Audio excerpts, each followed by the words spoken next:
لله وكفى وسلام على عباده الذين اصطفى أما بعد. أعوذ بالله من الشيطان الرجيم. بسم الله الرحمن الرحيم. إنا أنزلناه في ليلة القدر وما أدراك ما ليلة القدر. ليلة القدر خير من ألف شهر. تنزل الملائكة والروح فيها بإذن ربهم من كل أمر. سلام هي حتى مطلع الفجر. وقال النبي صلى الله وتعالى عليه وسلم: من قام ليلة القدر إيمانا واحتسابا غفر له ما تقدم من ذنبه، أو كما قال النبي صلى الله وتعالى عليه وسلم. میرے محترم میرے بھائیو، اللہ کا بہت بڑا کرم اور احسان ہے کہ اللہ تبارک و تعالیٰ نے میرا رمضان مبارک کا مہینہ اللہ نے عطا فرمایا، اور ماہ مبارک ہواؤں کی طرح اڑنے بھی لگا. رمضان کے 2 عشرے مکمل ہو گئے اور تیسرے عشرے کی آج 27ویں رات ہے، جس کے پر لکھا ہے کہ آپ صلی اللہ تبارک و تعالیٰ علیہ وسلم جتنا رمضان میں مجاہدات کرتے تھے رمضان کے علاوہ بھی کان رسول اللہ صلی اللہ علیہ وسلم یجتہد فی رمضان ما لا یجتہد فی غیرہ. کہ اللہ کے نبی کے سامنے رمضان کے فضائل تھے کہ رمضان کیا چیز ہے. یہ حدیث پاک کا خلاصہ ہے. اگر اللہ تبارک و تعالیٰ کو اس امت کو اگر آزاد دینا مقصود ہوتا تو اللہ رمضان کا مبارک مہینہ اور سورہ اخلاص نہ دیتا. یہ بہت بڑی برکت کی چیز ہے. جب اخیری عشرہ داخل ہوتا تھا وَإِذَا دَخَلَ الْعَشْرُ الْأَخِيرُ أَحْيَا اللَّيْلَ وَأَيْقَظَ أَهْلَهُ. آپ صلی اللہ تبارک و تعالیٰ علیہ وسلم خود بھی جاگتے تھے پوری رات اور اپنے گھر والوں کو جگاتے تھے اور اپنی کمر کو مضبوط کر لیتے تھے. حالانکہ آپ کا معمول راتوں کو مکمل جاگنے کا نہیں ہے. آپ رات کو جلدی آرام فرماتے، تہائی رات میں اٹھتے تھے اور اللہ کی عبادت کرتے تھے، اور رمضان کے آخری عشرے میں پوری رات جاگتے تھے اور گھر والوں کو جگاتے تھے. اور جاگنے کا مطلب یہ نہیں جیسے میں جوہاپورہ میں بھی دیکھ کر آیا، سارے کے سارے مالس بھرے ہوئے ہیں، ساری کی ساری دکانیں بھری ہوئی ہیں. بہت بڑی ڈرنے کی بات ہے. کو کہیں دیکھا نہیں کہ رمضان کے دن لوگ راتوں کو بازاروں میں گھومتے ہیں اور وہ بھی آخری طاقتوں میں جہاں اللہ کی رحمت متوجہ ہے. اور شب قدر کی رات ہو تو شب قدر کی رات میں اگر اس طرح کی ہمارے بہت بڑی رونے کی بات ہے. فرمایا اللہ کے نبی صلی اللہ تبارک و تعالیٰ علیہ وسلم نے من قام لیلۃ القدر ایمانا واحتسابا، کہ جو آدمی لیلۃ القدر میں قیام کرے، لیلۃ القدر میں جاگے 2 شرطوں کے ساتھ، ایمان کے ساتھ، احتساب کے ساتھ. ایمان کا مطلب ہوتا ہے صحیح عقیدہ، اور احتساب کا مطلب ہوتا ہے صحیح یقین، صحیح نیت، صحیح عقیدہ، صحیح نیت. اور جا کر اللہ تبارک و تعالیٰ کی عبادت کرے، انفرادی عبادت، اللہ کا ذکر کرے، قرآن کی تلاوت کرے، نوافل پڑھے، دعاؤں میں لگے، اپنے آپ کو اللہ کی نافرمانی سے بچا لے. پروردگار عالم اس کے سارے اگلے اور پچھلے گناہوں کو معاف کر لے. ایک رات کی صرف قیام، اتنی بڑی بات ہے. اللہ تبارک و تعالیٰ نے قرآن کریم کو شب قدر کی رات میں اتارا. انا انزلناہ فی لیلۃ القدر. پورا قرآن کریم لوح محفوظ سے سمائے دنیا پر اس شب قدر کی رات میں رمضان کے مہینے میں اترا. شہر رمضان الذی انزل فیہ القرآن، پورا قرآن. اور آپ صلی اللہ تبارک و تعالیٰ علیہ وسلم کے دل پر پہلے آسمان سے زمین پر 23 سال کے عرصے میں اترتا رہا اور 24,000 مرتبہ جبرائیل قرآن کریم کی وحی کو لے کر آئے. 24,000 مرتبہ. اور اس شب قدر کی رات اللہ نے پورا قرآن ایک ساتھ اتارا اور ضرورت کے مطابق 23 سال کے عرصے میں قرآن کریم اترتا رہا. اللہ نے جب شب قدر کی بات بیان کی تو پوچھا وما ادراک ما لیلۃ القدر، بتاؤ شب قدر کیا چیز ہے، لیلۃ القدر کیا ہے؟ یہ خیر من الف شہر، وہ 1000 مہینوں سے بہتر ہے. 83 سال 4 مہینہ تک بندہ برابر اللہ کی عبادت میں لگا رہے، پلک جھپکنے کے برابر نہیں. اگر اس رات میں اگر آدمی نے عبادت کر لی، تھوڑا صدقہ کر لیا، تھوڑی نماز پڑھ لی، تھوڑی قرآن کی تلاوت کی، اللہ کا ذکر کیا، سب سے بڑی بات اپنے آپ کو نافرمانی سے، گناہوں سے بچایا، تو اس کو 83 سال 4 مہینے تک اللہ تعالیٰ کی عبادت کرنے کا اجر ملے گا اس مبارک رات میں۔ 27ویں رات اکثر علماء کا کہنا ہے کہ شب قدر کی رات 27ویں رات کو ہوتی ہے۔ یہ شب قدر کی رات گھومتی رہتی ہے، آپ راتوں میں گھومتی رہتی ہے، لیکن علامہ عبد الرحمن صفری فرماتے ہیں اگر رمضان کا پہلا روزہ اگر منگل کا ہوتا ہے تو شب قدر 27 کی رات کو ہوتی ہے۔ اس مطلب اگر رمضان منگل کو تھا، اگر رمضان کا پہلا روزہ اگر اتوار کو ہوتا ہے تو شب قدر 27 رات کو ہوتی ہے۔ تو اللہ کے نبی صلی اللہ تبارک و تعالیٰ علیہ وسلم پر اللہ نے شب قدر کی رات اس امت کی کیوں دی کہ اللہ کے نبی کے سامنے ایک بنی اسرائیل کے عابد کا ذکر کیا گیا، وہ کتنے سالوں تک اللہ کے راستے میں جہاد کرتا رہا، جب جہاد کرتا رہا، جہاد کرنا کتنا بڑا اجر ہے، تو صحابہ کرام کو رشک ہو یا رسول اللہ تو کتنا بڑا اجر لے لیں، ان کی عمریں لمبی لمبی تھیں، تو اللہ تبارک و تعالیٰ اس کی تلافی کے لیے شب قدر کی رات اتاری۔ اور 4 نبیوں کا تذکرہ کیا ہے، حزقیل علیہ السلام، یوشع علیہ السلام، زکریا علیہ السلام، کہ 4 نبیوں نے 83 سال تک ایسی اللہ کی عبادت کی کہ پلک کے برابر بھی اللہ کی غفلت میں نہیں رہے، تو اس کی تلافی کے لیے اللہ تعالیٰ شب قدر کی رات نازل کی۔ شب قدر کی رات جس آدمی کو مل جاتی ہے، جبرائیل آسمان سے اترتے ہیں، تنزل الملائکۃ والروح فیہا بإذن ربہم، اذا کان لیلۃ القدر نزل جبرائیل فی کبکبۃ من الملائکہ یصلون علی کل عبد قائم وقائد یذکر اللہ عز وجل۔ جب شب قدر کی رات ہوتی ہے تو پروردگار عالم آسمان سے فرشتوں کو بھیجتے ہیں، جبرائیل امین تمام فرشتوں کو لے کر زمین پر آتے ہیں اور پہلے بیت اللہ میں جاتے ہیں، بیت اللہ میں جا کر سبز جھنڈا لگاتے ہیں، سبز جھنڈا، اور پھر جبرائیل تمام فرشتوں کو فرما دے پوری دنیا میں پھیل جاؤ، جو اللہ تبارک و تعالیٰ کے بندے اللہ کے ذکر میں ہے، قائماً وقائداً، کھڑے ہونے کی حالت میں، بیٹھنے کی حالت میں، ذکر میں ہے، اللہ کی تسبیح میں ہے، قرآن کی تلاوت میں ہے، ان کو جا کر سلام کرو اور ان کو مصافحہ کرو۔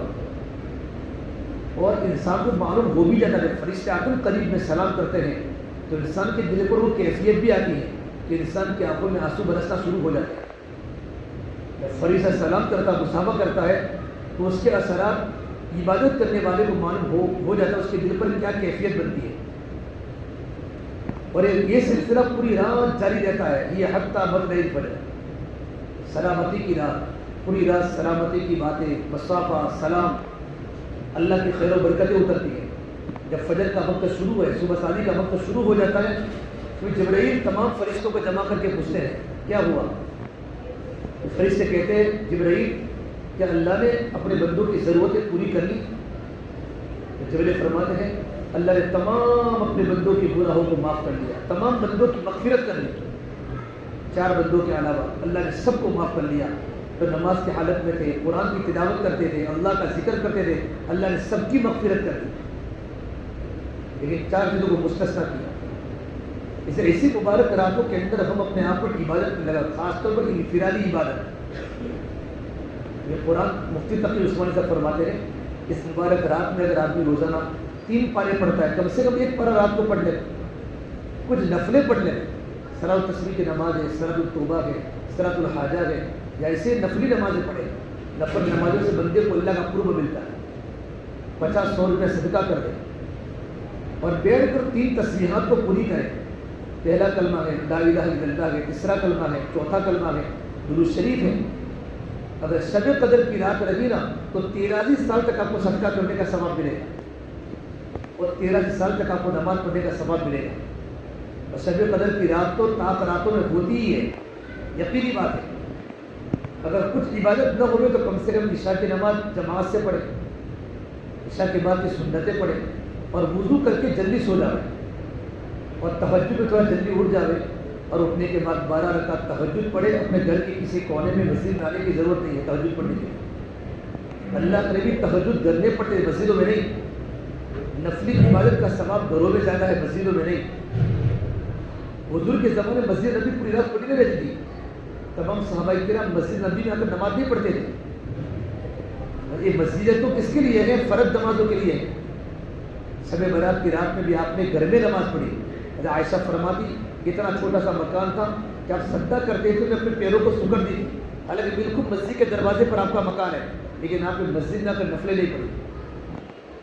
لیکن چونکہ آج کل ہمارے گھروں میں ماحول نہیں ہوتا کہ گھر پر گئے تو گر گئے بستر پر، گھر گئے تو گر گئے. اس سے لوگ مسجدوں میں اس لیے آتے ہیں کہ مسجد میں ماحول ہوتا ہے، اور ماحول کی برکت سے آدمی کو عبادت کا شوق ہوتا ہے. اس سے مسجدوں میں پڑھنے کی ترغیب ہے کہ گھر پر جاؤ گے تو سو جاؤ گے. اور عشرے اخیرہ میں معتکفین ہوتے ہیں. معتکفین یہاں کتنے ہیں؟ 13 معتکفین، بہت کم ہیں. اعتکاف کرنے والے ساتھی ہوتے ہیں، وہ مسجدوں میں ہوتے ہیں اور وہ اللہ کا ذکر کرتے ہیں. دیکھو اعتکاف کرنے والے بغیر ضرورت کی مسجد سے باہر نہیں نکل سکتے. 3 ضرورتیں: طبعی ضرورت، شرعی ضرورت اور اضطراری ضرورت. ان 3 ضرورتوں کی بنیاد پر مسجد سے باہر نکل سکتے ہیں. واجب ہے واجب وضو. واجب وضو کے لیے ہی مسجد سے باہر نکل سکتے ہیں. واجب وضو کا مطلب یہ ہوتا ہے کہ نماز کے لیے اگر آپ کو وضو کرنا ہے تو آپ اگر مسجد سے باہر نکلو گے تو اعتکاف ٹوٹے گا. اعتکاف نہیں ٹوٹے گا. اگر آپ قرآن کی تلاوت کے لیے اگر آپ نے وضو کرے مسجد سے نکلے تو آپ کا اعتکاف ٹوٹ گیا. بات سمجھ رہے ہو؟ قرآن کی تلاوت آپ کو 11 بجے کرنی ہے، آپ کا وضو نہیں ہے اور آپ سو کے اٹھے، قرآن کی تلاوت کرنی ہے اور آپ وضو کرنے مسجد سے باہر نکلے تو آپ کا اعتکاف ٹوٹ گیا. واجب وضو کا مطلب یہ ہوتا ہے صرف نماز کے لیے آپ نماز کے وضو کرنے کے لیے مسجد سے باہر نکل سکتے ہیں. قرآن کی تلاوت کے لیے، اللہ کے ذکر کے لیے، باقی کسی اور کے لیے اگر آپ وضو کرنے کے مسجد سے باہر نکلے تو آپ کا اعتکاف ٹوٹ جائے. بہت سے لوگوں کے اعتکاف ٹوٹ جاتے مسائل کے معلوم نہ ہونے کی وجہ سے. اعتکاف کرنے والوں کے سامنے پہلے مسائل آئے پھر اعتکاف میں بیٹھے. سنت اعتکاف ٹوٹے گا، نفل اعتکاف ہوگا. البتہ جب بھی وضو کرنے جاوے تو نماز کی نیت کر لے کہ میں صلاۃ التسبیح کی نماز پڑھنی ہے، مجھے صلاۃ التوبہ پڑھنی ہے، صلاۃ الحاجہ پڑھنی ہے، چاشت کی نماز پڑھنی ہے، چاشت کا وقت ہو، اشراق کا وقت اشراق کی نماز پڑھنی ہے. اگر نماز کے لیے سے وضو کرو گے تو نماز پڑھنے کے بعد آپ قرآن کی تلاوت بھی کرو، اللہ کا ذکر بھی کرو تو آپ کا اعتکاف نہیں ٹوٹے گا. اور اعتکاف کرنے کی بنیاد پر مسجد کا ایک ماحول بنتا ہے، ماحول کی فضا بنتی ہے. اس کی بنیاد پر مسجدوں میں عبادت کرنے کا جی ہوتا ہے.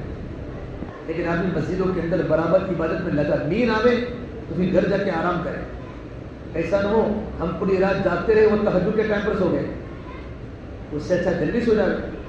تہجد کا وقت فرشتوں کے ملنے کا وقت ہے. جبرائیل امین اس کے وقت حاضر رہتے ہیں، اللہ کی رحمت متوجہ ہوتی ہے. اللہ تعالیٰ رمضان کے علاوہ تہجد کے وقت اللہ سمائی دنیا پر آتے ہیں، اور رمضان میں تو اللہ پاک پورا مہینہ پہلے آسمان پر ہوتے ہیں اور اللہ کی طرف سے صدا ہوتی ہے، حل من مستغفر فاغفر له.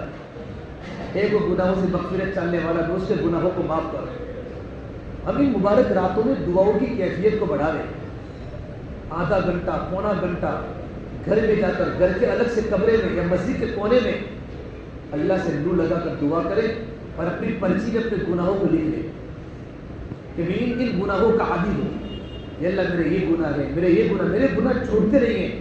بعض گناہ اس لیے انسان سے چپک جاتے ہیں. بد نظری کا گناہ ہے، اگر جوانی میں بد نظری کے گناہ سے اگر آپ نہیں بچے تو گناہ بڑھاپے کے اندر بھی ہوتا ہے. انسان کے پیروں میں طاقت نہیں ہوتی، انسان بالکل کمزور ہوتا ہے، لیکن آنکھوں سے غلط چیزوں کو دیکھنا یہ اس کی عادت میں آ چکا ہے. تو یہ جو گناہ انسان سے لگے ہوئے ہیں نا، اللہ سے رو رو کی دعا کریں پروردگار عالم کے سامنے. اللہ تعالیٰ خود کہتے ہیں کوئی گناہوں سے مغفرت چاہنے والا جو اس کے گناہوں کو معاف کرو. اللہ تعالیٰ خود کہتے ہیں، لیکن بندہ اللہ کے سامنے توبہ نہیں کرتا. اور اللہ تعالیٰ کو وہ بندہ پسند ہے جو گناہوں سے توبہ کرنے والا ہو. اور جب بندہ گناہوں سے توبہ کرتا ہے نا تو اللہ پاک التائب من الذنب کمن لا ذنب لہ، اللہ اس کے سارے گناہوں کو معاف کر دیتے ہیں. اور گناہوں سے توبہ کرنے والا ایسا جیسے اس نے گناہ ہی نہیں کیے ہو، گناہ ہی نہیں کیے ہو. اور جب اللہ فرماتے یا ابن آدم لو بلغت ذنوبک عنان السماء ثم استغفرتنی غفرت لک ولا ابالی. اے میرے بندے اگر تو اتنے گناہ کرے کہ گناہ کرتے کرتے تیرے گناہ آسمان کے کنارے تک پہنچ جائے. کوئی اتنے گناہ کرتا ہے آسمان کے کنارے تک پہنچ جائے، یہ پورا آسمان و زمین کا پورا خلا تیرے اکیلے کے گناہوں سے بھر جائے.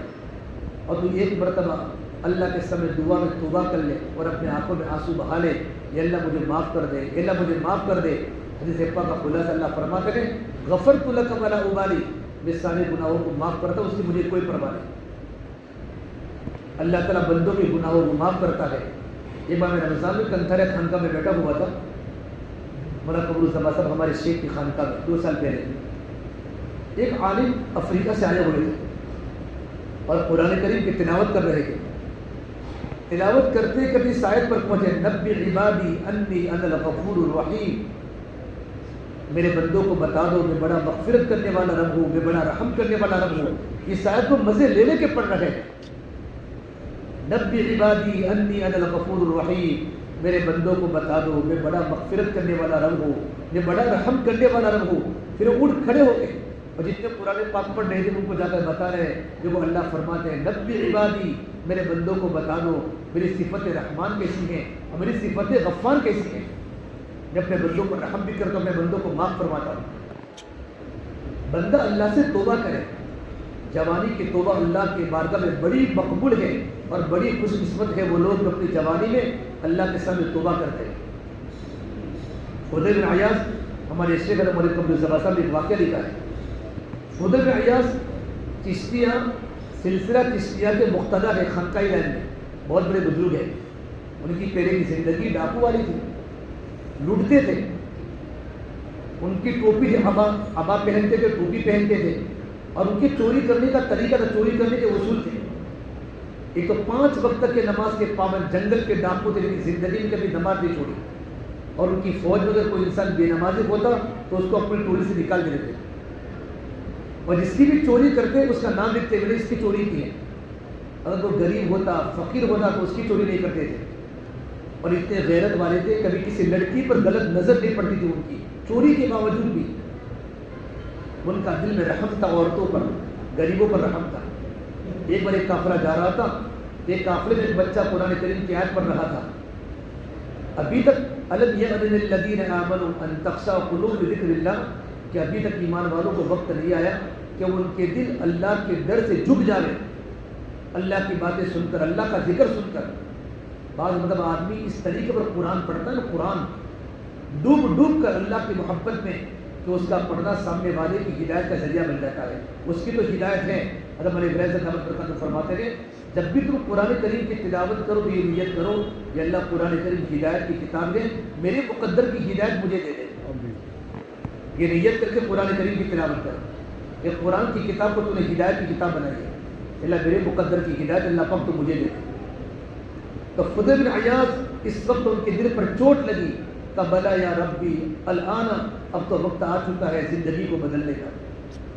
کچھ گھڑیاں ہوتی ہیں، کچھ لمحے ہوتے ہیں، یہ مبارک راتوں کے اندر ایسے کچھ گھڑیاں ہوتی ہیں، کوئی بات جو دل پر لگ جاتی ہے زندگی کے بدلنے کا ذریعہ بن جاتی ہے. کہتے ہیں نا دسترخوان پر بیٹھو، کوئی لقمہ گر جائے تو کھا لو، ہو سکتا ہے کوئی برکت والا لقمہ ہو جو تمہارے پیٹ میں چلا جائے. دل کی توجہ کے ساتھ بات کو سنے، ٹیک لگا کر نہیں. میں تھکا ہوا ہوں، 15 دن سے لگاتار رات کو 2 بیان کرتا ہوں. 3 بجے آتا ہوں رات کو، فجر کے بعد مدرسہ ہوتا ہے فوراً. ٹیک لگا کر بات سننا مجھے تعجب ہوتا ہے. جوانی میں ٹیک لگانا، بوڑھاپے بیچارے بوڑھے لوگ بیٹھتے ہیں آگے اور لوگ جوانی میں ٹیک لگاتے ہیں. جوانی میں ٹیک لگا بیٹھا اور آگے جگہ کر کے بیٹھتے ہیں. پتہ ہے کہ میرے آگے جگہ ہے. اللہ کے نبی صلی اللہ تبارک و تعالیٰ علیہ وسلم کی مجلس کے آداب ہے کہ صحابہ اس طریقے پر بیٹھا کرتے تھے کہ اگر اوپر چادر کو ڈال دیا جائے چادر میں جوڑ نہ پڑے. اگر یہاں چادر ڈالو تو چادر نیچے گر جائے. جوڑ تو نہیں، چادر کی پوری نیچے. ایک نہیں 100 چادریں اس مجمع میں 100 چادریں اوپر ڈالیں، 100 کی 100 بیچ میں گر جا رہے.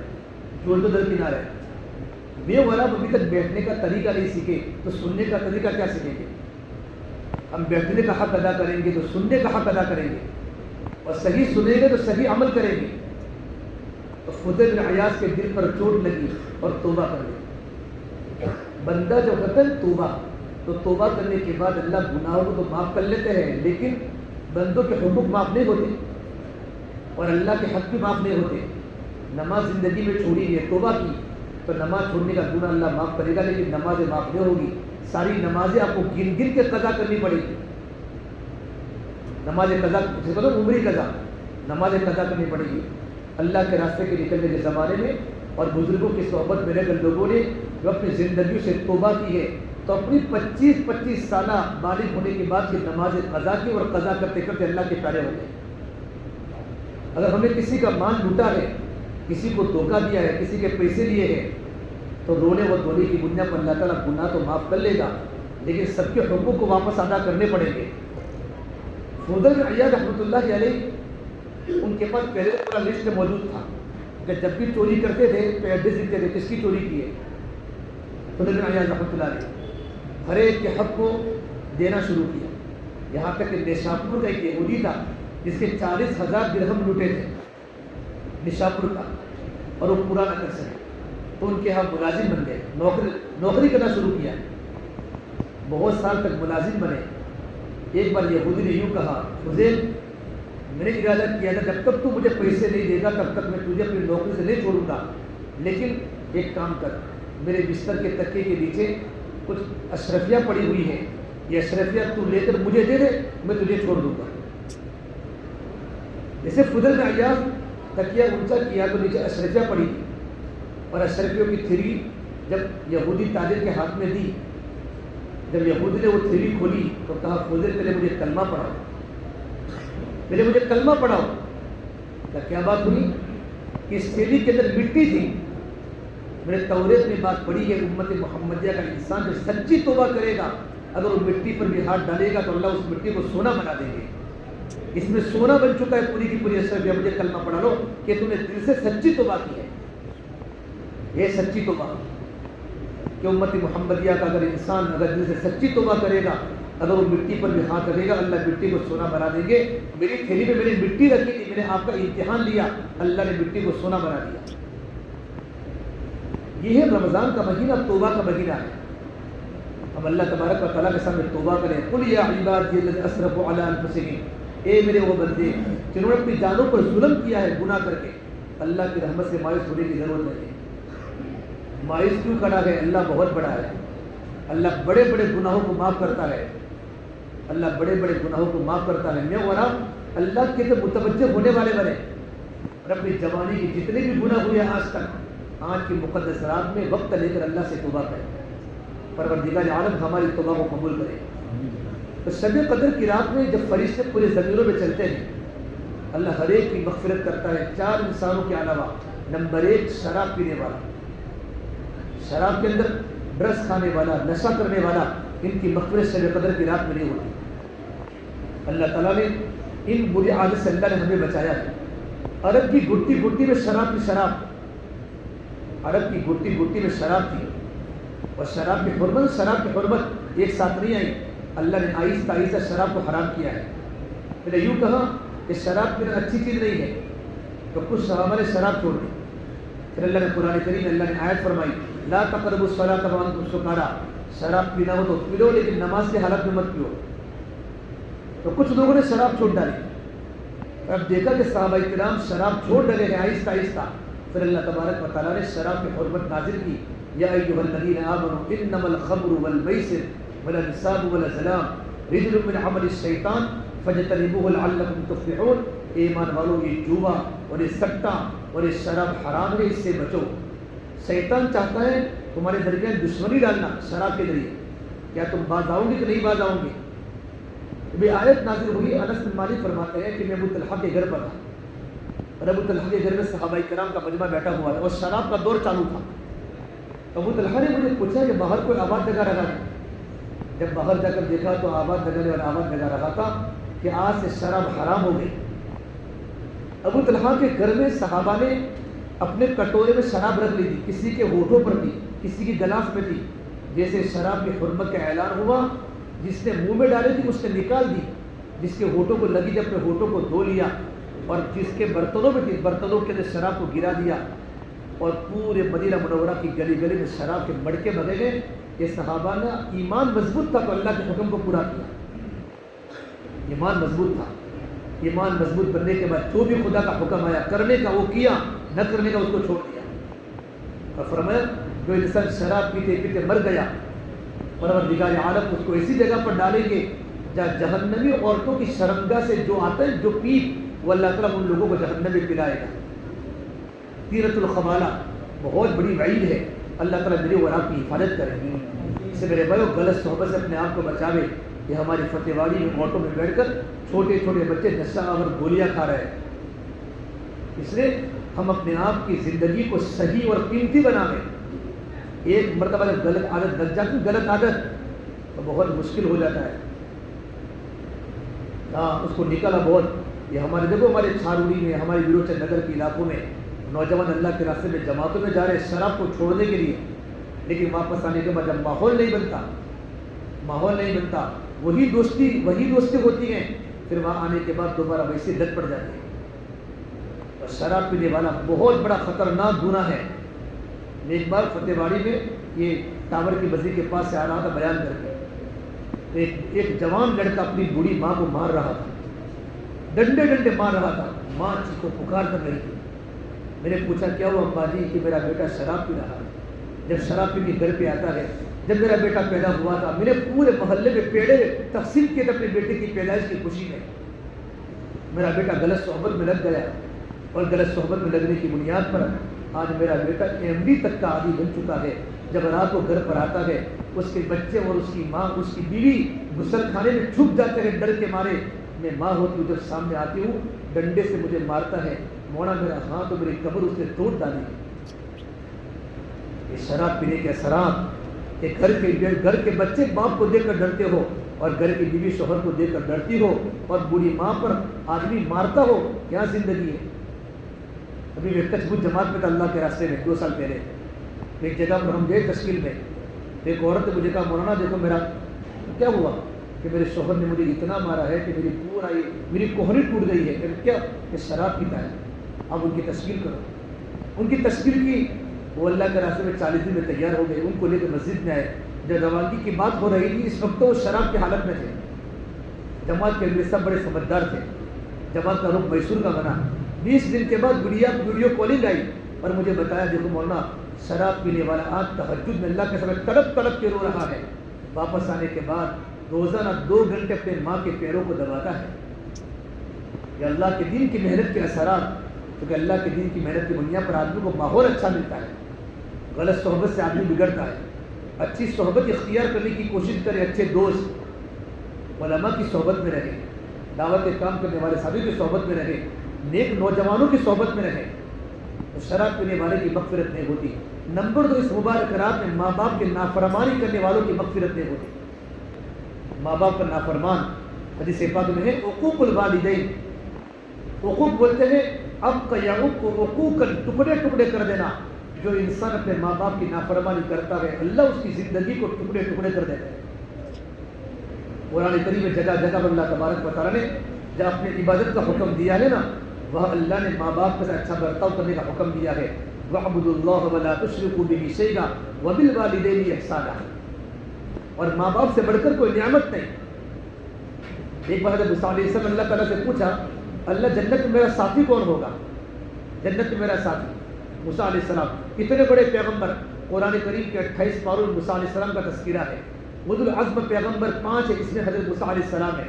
بنی اسرائیل کے پیغمبر جب تورات اللہ نے نازل فرمایا تو اللہ نے فرمایا کہ پھولا بازار میں ایک قریشی کے کسائی جنت میں تیرا ساتھی ہوگا, گوشت کو بیچنے والا. اب موسیٰ علیہ السلام اس کو تلاش کرنے گئے مارکیٹ میں. وہاں جا کر دیکھا تو ایک کسائی بیٹا گوشت کو بیچ رہا ہے. وہ حضرت موسیٰ علیہ السلام کو نام سے واقف تھا, جانتا نہیں موسیٰ علیہ السلام ہے. موسیٰ علیہ السلام اس کو دیکھا. بیٹھنے کے بعد جب وہ گھر جانے لگا تو کہا میں تمہارے گھر مہمان کر سکتا ہوں. میرے زمانے میں لوگ مہمانوں کا بڑا اکرام کیا کرتے تھے, اور حدیث پاک میں ہے جو اللہ پر آخرت کے دین پر ایمان رکھتا ہے اپنے مہمانوں کا اکرام کرے. مہمانوں کا اکرام, مہمانوں کی وجہ خرچ کرنا, یہ اللہ کو بہت پسند ہے. عبداللہ مبارک رحمۃ اللہ علیہ بہت بڑے اللہ والے گزرے ہیں, بڑے محدث بھی ہیں, بڑے مفسر بھی ہیں, اور بہت بڑے اللہ والے. ان کے بعد ایک غریب آیا, حضرت میں بہت پریشان ہوں, میری بیٹی کی شادی ہے, مجھے کچھ رقم دیجیے. مالدار بھی تھے حضرت عبداللہ مبارک, بہت بڑے اللہ والے بھی تھے, اور اللہ نے جو ان کو دیا تھا مال کہ ان کے ابا کی تقوی کی بنیاد پر دیا تھا. ان کے ابا کا نام تھا مبارک. ایک مرتبہ سمندر کے کنارے پر سفر کر رہے تھے. سمندر کے کنارے پانی میں ایک سیب تیرتا ہوا نظر آیا. بہت بھوک لگی تھی, غربت تھی, تو سیب بھوک کی حالت میں کھا لیا. پھر دل میں خیال آیا پتہ نہیں کون سے باغ کا سیب ہوگا, میں تو مالک کو پوچھا نہیں. اندر کا ایمان آدمی کو بیدار کرتا ہے ایمان جب ایمان بنتا ہے تو آدمی پر گناہوں کے نقصانات کھل جاتے ہیں کہ میں نے غلط کیا ہے. ہم تو کتنوں کا ہڑپ کر کے کھا گئے, اللہ معاف کرے. کتنوں کا ہڑپ کر کے, بہن کا, سگی ماں کا, سگے بھائی کا. ان کے دل میں اللہ کا ڈر پیدا ہوا. حالانکہ علماء نے لکھا کہ اگر سمندر میں کوئی سیب تیرتا ہوا آوے تو ایجاد نہیں ہے, کھا سکتے ہیں, لیکن ایک ہوتا ہے فتویٰ, ایک ہوتا ہے تقویٰ. ان کی زندگی تقوی والی. تقویٰ بولنا آسان ہے, اور تقوی کا تعلق زبان کے بیان سے نہیں ہے, تقوی کا تعلق یہاں سے ہے. التقویٰ ہاں ہونا اشار الی صدری. تقویٰ دل میں ہوتا ہے, اور رمضان کی روزہ رکھنے کا مقصد ہی تقویٰ ہے. یا ایھا الذین آمنوا کتب علیکم الصیام کما کتب علی الذین من قبلکم لعلکم تتقون. ایمان والو, تم پر رمضان کے روزے فرض کیے گئے جیسا کہ پہلی امتوں پر فرض کیے گئے, تاکہ تمہاری زندگی میں تقویٰ پیدا ہو, اللہ کا ڈر پیدا ہو. تقویٰ کہتے ہیں کس کو؟ حضرت عمر فاروق کتنے بڑے صحابی ہیں. ابی بن کعب کو پوچھا. ابی بن کعب اس امت کے سب سے بڑے قاری. اللہ کے نبی صلی اللہ تبارک و تعالی وسلم نے ان کو اس امت کے سب سے بڑے قاری کا خطاب دیا. ایک بار حضور نے یوں کہا, ابی مجھے اللہ نے یوں کہا ہے کہ میں آپ کو سورہ بینہ سناؤں. لن یکن الذین کفروا من اہل الکتاب والمشرکین منفکین حتی تأتیہم البینہ. یہ سورہ میں آپ کو سناؤں. ابی بن کعب نے کہا, یا رسول اللہ, کہ اللہ نے میرا نام لے کر کہا ہے کہ ابی بن کعب کو سناؤ؟ بڑی خوشی کی بات ہے بھائی. کہا اللہ نے آپ کا نام لے کر کہا ہے. سماک اللہ. اتنے روئے کہ روتے روتے داڑھی تر ہو گئی کہ میرے اللہ نے میرا نام لے کر کہا ہے. تو اللہ کی بارگاہ میں ابی بن کعب کا مقام کتنا اونچا ہوگا. حضرت عمر فاروق اتنے بڑے صحابی کہ قرآن کریم کی کتنی آیتیں حضرت عمر کے منشے کے مطابق اتری, اور علماء نے لکھا ہے حضرت عمر کی زبان پر فرش سے تسبیح پڑھتے تھے. اور میرے نبی نے فرمایا اگر میرے بعد کوئی نبی ہوتے عمر فاروق ہوتے. ابی بن کعب کو پوچھا, ابی تقویٰ کس کو کہتے ہیں؟ آپ کو جاننا ہے تقویٰ؟ بولو تقویٰ. بولیے تو تقویٰ ہو گیا. میں بھی بولتا ہوں تقویٰ. ابی بن کعب نے پوچھا, عمر فاروق, کبھی تمہارا ایسی جگہ پر سے گزر ہوتا ہے جہاں دونوں طرف کھاردار جھاڑیاں ہو, بیچ میں پگڈنڈی ہو, اور دونوں طرف کانٹے دار جھاڑیاں ہو, کبھی تمہارا وہاں سے گزرنا ہوا ہے؟ بہت بار گزرنا ہوتا ہے. تو تم کیسے چلتے ہو؟ کہ اپنے دامن کو بچا بچا کے چلتا ہوں, کئی میرا کوئی کپڑا کانٹوں میں الجھ نہ جائے. فرمایا یہی تقویٰ ہے. اس طریقے پر زندگی گزارو کہ چاروں طرف گناہوں کے کانٹے ہیں, کہ میرا کوئی عمل گناہوں میں پھنس نہ جاوے. میری آنکھیں, میری زبان کا بول, میرا کانوں کا سننا, میرا ہاتھوں کا پکڑنا, میرا پیروں کا چلنا اللہ کے نافرمانی کے کانٹوں کے اندر چلا جاوے, تقویٰ ہے. حضرت مولانا ابراہیم ہردوئی صاحب رحمۃ اللہ علیہ بہت بڑے بزرگ گزرے ہیں. ایک بار ہمارے گجرات کے سفر میں آئے تو ڈرائیور کے ساتھ بیٹھے ہوئے تھے. بہت ٹرافک تھی. اب جلدی کی حضرت کو آگے کئی جگہ پر پروگرام تھا, تو ڈرائیور کبھی گاڑی یوں کرتا, کبھی گاڑی یوں کرتا, کبھی گاڑی یوں کرتا, کبھی گاڑی یوں کرتا. اللہ والوں پر اللہ باتیں کھولتا ہے. پوچھا دیکھو یہ تقویٰ ہے کہ اپنی گاڑی کو کیسے بچاتا ہے. سب سے اچھا ڈرائیور کون سا ہے کہ جو کسی نہ ٹکراوے اور اپنی گاڑی کو بچاوے, خود بھی کسی کو ٹکر نہ مارے اور وہ بھی کسی سے ٹکراوے نہیں. وہ سب سے قیمتی ڈرائیور ہے. یہ تقویٰ اس طرح اپنی زندگی گزارنی ہے کہ تمام دنیا کے ماحول میں رہ کر بھی اپنے آپ کو گناہوں کی آلودگی سے بچانے کا نام تقویٰ ہے. اللہ کا ڈر ہے, اللہ کا ڈر. تو سیب تو کھا لیا, آگے نکلے, آگے جا کر ایک گارڈن دیکھا, باغ دیکھا, تو باغ یہی باغ کا سیب ہوگا کیونکہ پانی کا رخ کس طرف تھا. تو باغ کے مالک کو جا کر پوچھا تمہارا باغ ہے؟ ایک سیب میں نے اس طریقہ کا کھایا تھا, ہو سکتا تمہارے باغ کا سیب ہو. تو اس کا میرے باغ کا سیب ہے, تو مجھے معاف کر لو. کہا نہیں, معافی نہیں ہوگی. باغ والا سمجھ چکا تھا کہ ایسا بندہ نیکی ہوتا ہے. ایک سیب کھانے کے بعد میرے پاس معافی مانگنے آیا کہ نہیں, یہاں نوکری کرنی پڑے گی. کہا میں نوکری کرنے تیار ہوں, لیکن اللہ کے میری پکڑ نہ ہوئے. 10 سال تک ایک سیب کھایا ہے نا, اس کی تلافی کے لیے بادشاہ سیب کے باغ کے مالک کے یہاں 10 سال تک نوکری کی. 10 سال مکمل ہونے کے بعد کہا میں جا رہا ہوں گھر, مجھے معاف کر دو. کہ نہیں, آپ کو میری بیٹی سے نکاح کرنا پڑے گا. لیکن سن, میری بیٹی کیسی ہے؟ آنکھوں سے اندھی ہے, کانوں سے بہری ہے, زبان سے گنگی ہے, ہاتھوں سے لولی ہے, اور پیروں سے لنگڑی ہے. میری بیٹی سے آپ کو نکاح کرنا پڑے گا. جب مبارک فرماتے ہیں کہ چلو اگر ایسی عورت سے اگر میں نکاح کر لوں گا تو کم سے کم اللہ کے میری پکڑ تو نہیں ہوگی, دنیا تو گزرنے والی چیز ہے. یوں کر کے نکاح پڑھا لیا، پھر دیکھو سامنے کمرہ ہے، میری بیٹی باہر، تم چلے جاؤ۔ جب رات کے وقت گھر میں کمرے میں گئے تو جا کر دیکھا لڑکی خوبصورت ہے، آنکھوں سے دیکھتی بھی ہے، زبان سے بولتی بھی ہے، کانوں سے سنتی بھی ہے، ہاتھوں سے پکڑتی بھی ہے، پیروں سے چلتی بھی ہے، اور بڑی خوبصورت چاند کے ٹکڑوں کی طرح چمک رہی ہے۔ دل میں خیال ہے بھی کسی اور غلط جگہ تو نہیں پھنس گیا۔ بیٹی کے مالک نے یوں کہا تھا میری بیٹی ایسی ہے ایسی ہے، رات گزارنے کا صبح میں آئے تو ماں کے مالک نے یوں کہا آپ تو یوں کہہ رہے تھے تمہاری بیٹی ایسی ہے تمہاری بیٹی ایسی ہے۔ فرمایا میری بیٹی آنکھوں سے نابینا ہے کہ میری بیٹی نے آج تک کبھی کوئی غلط چیز کو نہیں دیکھا، اس سے میری بیٹی نابینا ہے۔ میری بیٹی زبان سے گونگی ہے کہ میری بیٹی نے جوانی کے بعد آج تک کبھی زبان سے جھوٹ نہیں بولا، کوئی غلط بات نہیں بولی، اس لیے میری بیٹی گونگی ہے۔ میری بیٹی کانوں سے بہری ہے کہ بالغ ہونے کے بعد میری بیٹی نے کبھی آج تک کوئی غلط بات کو نہیں سنا، اس اعتبار سے میری بیٹی کانوں سے بہری ہے، ہاتھ سے غلط چیز کو نہیں پکڑا، اور میری بیٹی کبھی گھر کو چھوڑ کر گھر سے کبھی باہر نہیں نکلی، اس اعتبار سے میری بیٹی پیروں سے لنگڑی ہے۔ دیکھو اللہ تبارک و تعالیٰ نے اس بیٹی سے ایک بیٹا دیا عبداللہ بن مبارک رحمۃ اللہ علیہ۔ کون دیا؟ عبداللہ بن مبارک، کتنے بڑے عالم دین، کتنے بڑے عالم دین۔ ایک بار رئی میں، رئی بغداد کا ایک شہر ہے، ہارون رشید بادشاہ اپنی بیگم زبیدہ خاتون کے پاس بیٹھا ہوا تھا، اور اچانک دیکھا کہ بغداد میں شور ہوا، شور۔ تو جب جیسے ہی کھڑکی کھول کے دیکھا تو حضرت عبداللہ مبارک کھڑے ہیں اور لاکھوں شاگردوں کا مجمع ان کے پیچھے ہے۔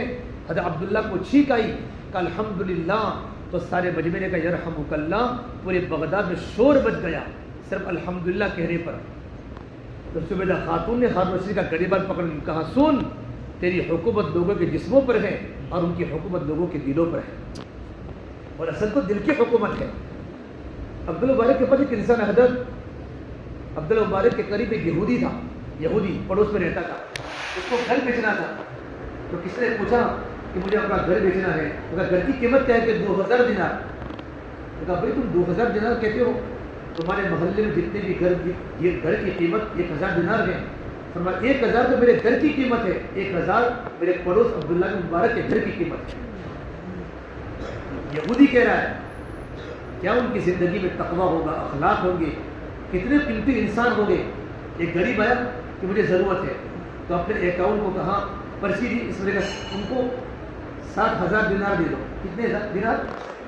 دینار معلوم ہے دینار؟ ابھی روپیہ نہیں، سونے کے سکے کو بولتے ہیں دینار۔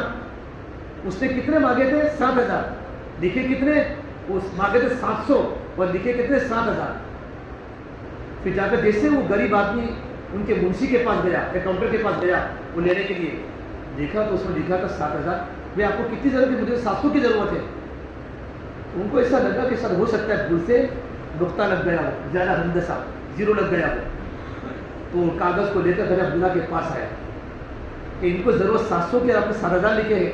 تو انہوں نے چیک کر کے 14000 لکھ دیے، 14000 لکھے، 14000 دینار، 14000 دینار۔ تو کہا اس فقیر کو دے دے، غریب کو۔ دینے کے بعد آئے عبداللہ مبارک کے پاس، ارے بات سمجھے مجھے نہیں آئی کیا بات ہے۔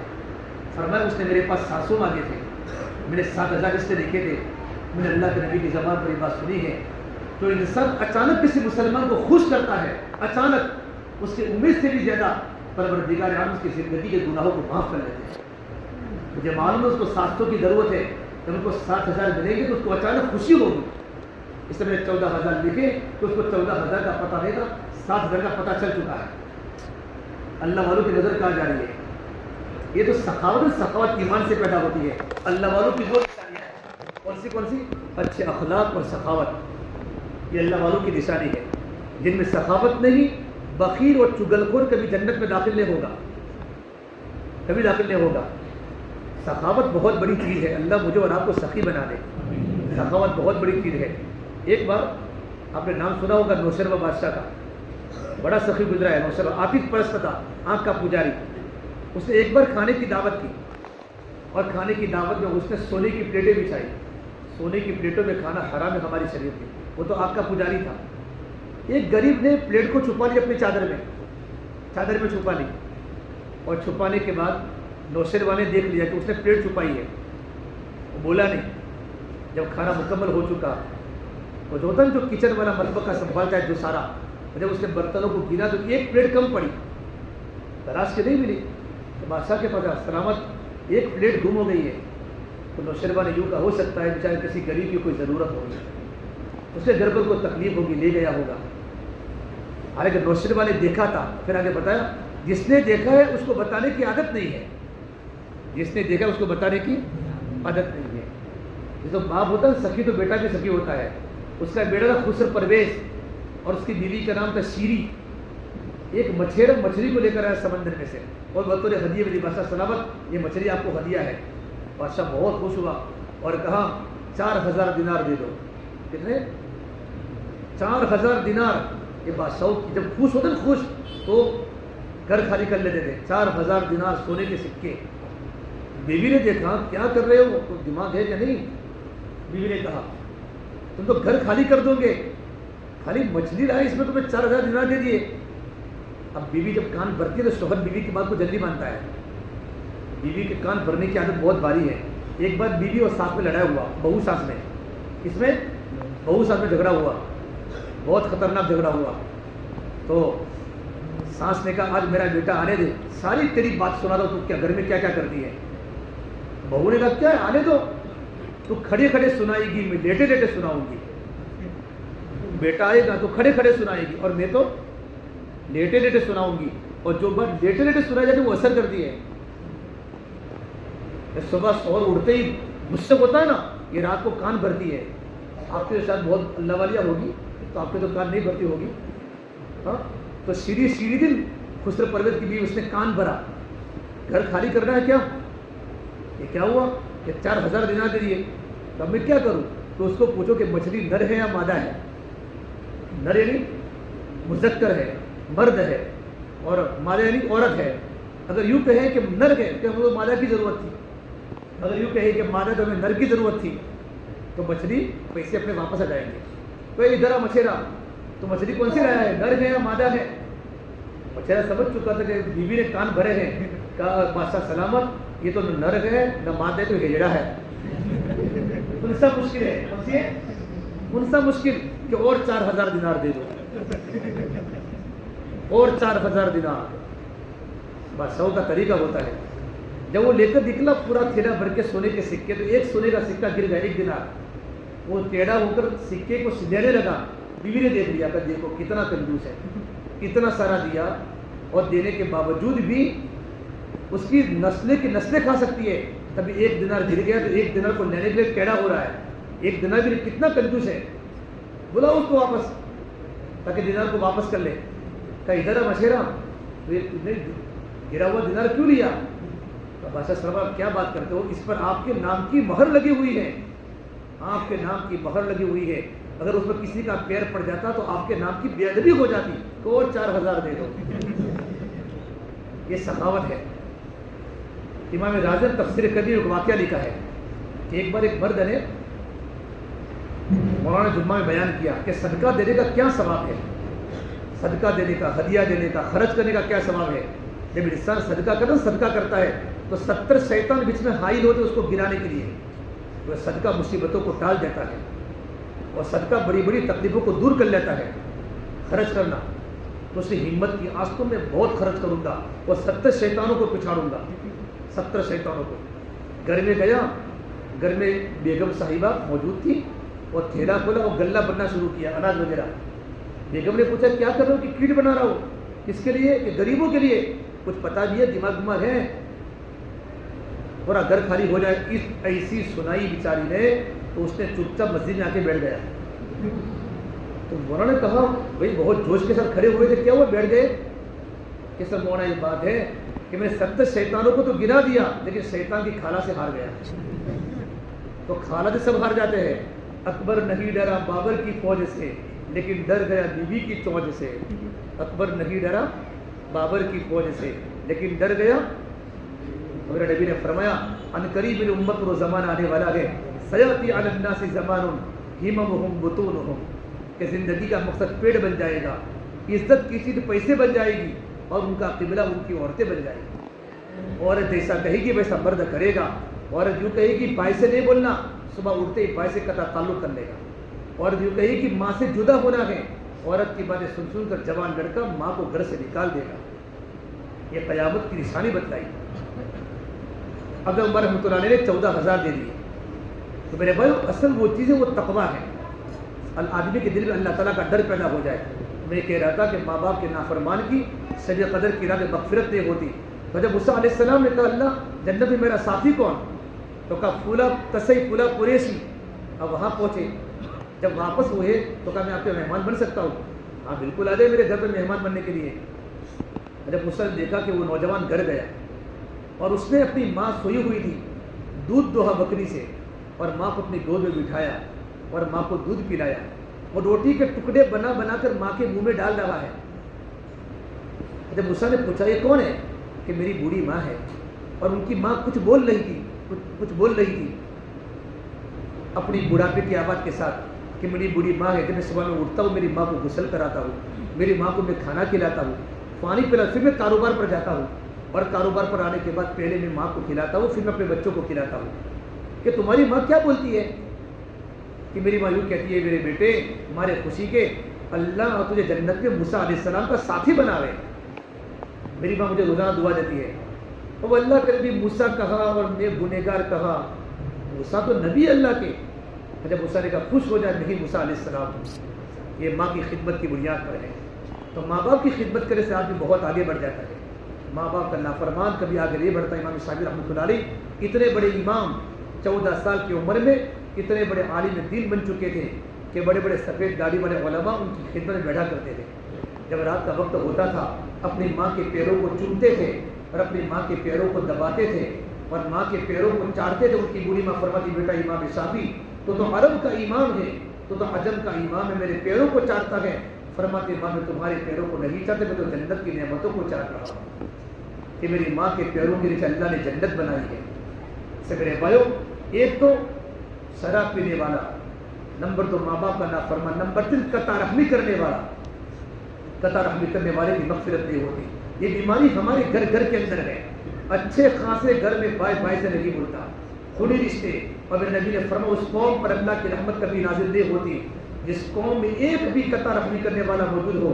آج ہمارے گھر گھر میں قطع رحمی ہو رہی ہے. ایک ہی کھلیان میں کھیلنے والے 2 بھائی, ایک ہی ماں کا دودھ پینے والے 2 بھائی, ایک ہی ماں کی چھاتی کا دودھ پینے والے, ایک ہی بستر پر سونے والے دونوں بھائی دونوں بہن, چند پیسوں کی بنیاد پر, پلاٹ کی بنیاد پر, پیسوں کی بنیاد پر بھائی بھائی سے کٹا ہوا ہے. اور فرمان اللہ کے نبی صلی اللہ تبارک علیہ وسلم نے میں اس آدمی کو جنت کے بیچوں بیچ گھر دلانے کا ذمہ دار ہوں جو حق پر ہونے کے باوجود بھی جھگڑا چھوڑ دے. حق پر ہے اور حق پر ہونے کے باوجود کیا کر دے, جھگڑا چھوڑ دے. تو اللہ کے نبی نے فرمایا میں اس کو جنت کے بیچوں بیچ گھر دلانے کا ذمہ دار. اس سے میرے بھائیو جھگڑا نہ کریں. دنیا کو آنے جانے والی چیز ہے, اور اگر ہمارے پاس اگر کم آیا صبر کریں گے, اللہ جنت میں اللہ ہمیں اس سے زیادہ دے گا. لیکن قطع رحمی نہ کریں. آج گھر گھر میں قطع رحمی ہے. جنازے میں لوگ نہیں آتے, شادیوں میں لوگ نہیں آتے, سکھ دکھ میں لوگ نہیں آتے, اور قسم کا اگر کہتے ہیں میں تیرے جنازے میں کبھی شریک نہیں ہوں گا, اور محض پیسوں کی بنیاد پر ہوتا ہے سب. 4 بھائی ایک ماں کے پاس رہتے تھے, 4 بھائی, 4 بڑے ہوئے, ماں نے شادی کرائی.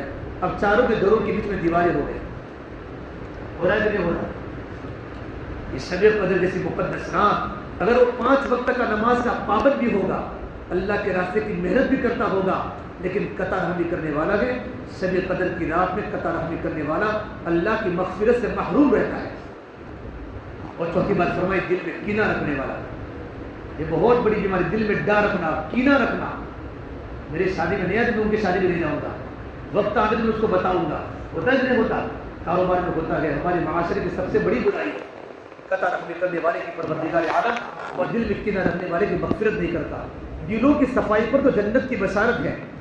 اس لیے اللہ کے نبی صلی اللہ تبارک علیہ وسلم انس بن مالک کو فرمایا اے میرے پیارے بیٹے, یا بنیا, اے میرے پیارے بیٹے, ان قدرت ان تصبح وتمسی لیس فی قلبک غش لاحد. اے میرے پیارے بیٹے, اگر تو صبح اس حالت میں کرے, شام اس حالت میں کرے کہ تیرے دل میں کسی کے بارے میں کینہ اور کپٹ نہ ہو, تو ایسا کر. وذلک من سنتی, میری عظیم سنت ہے. من احب سنتی فقد احبنی ومن احبنی کان معی فی الجنہ. جس نے میری سنت سے محبت کی اس نے مجھ سے محبت کی, اور جس نے مجھ سے محبت کی وہ میرے ساتھ جنت میں داخل ہوگا. تو بھائی دلوں کی صفائی پر تو جنت کی بشارت ہے. ایک مرتبہ اللہ کے نبی صلی اللہ تبارک و تعالیٰ بیٹھے ہوئے تھے, پوری مسجد صحابہ سے بھری ہوئی تھی. جبرائیل آئے آسمان سے اور جبرائیل نے پوری مسجد میں نظر دوڑائی. دیکھ کونے میں بیٹھا ابو ذر غفاری, کہا یا رسول اللہ ھذا ابو ذر, یہ ابو ذر غفاری ہے؟ تو آپ نے کہا نعم یا جبرائیل ھذا ابو ذر, یہ ابو ذر غفاری ہیں. آپ آسمانوں کے آدمی ہیں, ابو ذر زمینوں کے ہیں, اب ابو ذر کو کیسے پہچانتے ہیں؟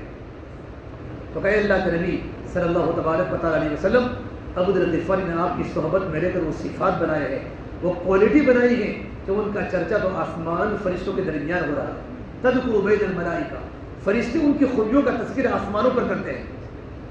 جبرائیل چلے گئے, آپ نے ابو ذر غفاری کو بولا تعال یا ابا ذر, ابو ذر میرے سامنے آؤ.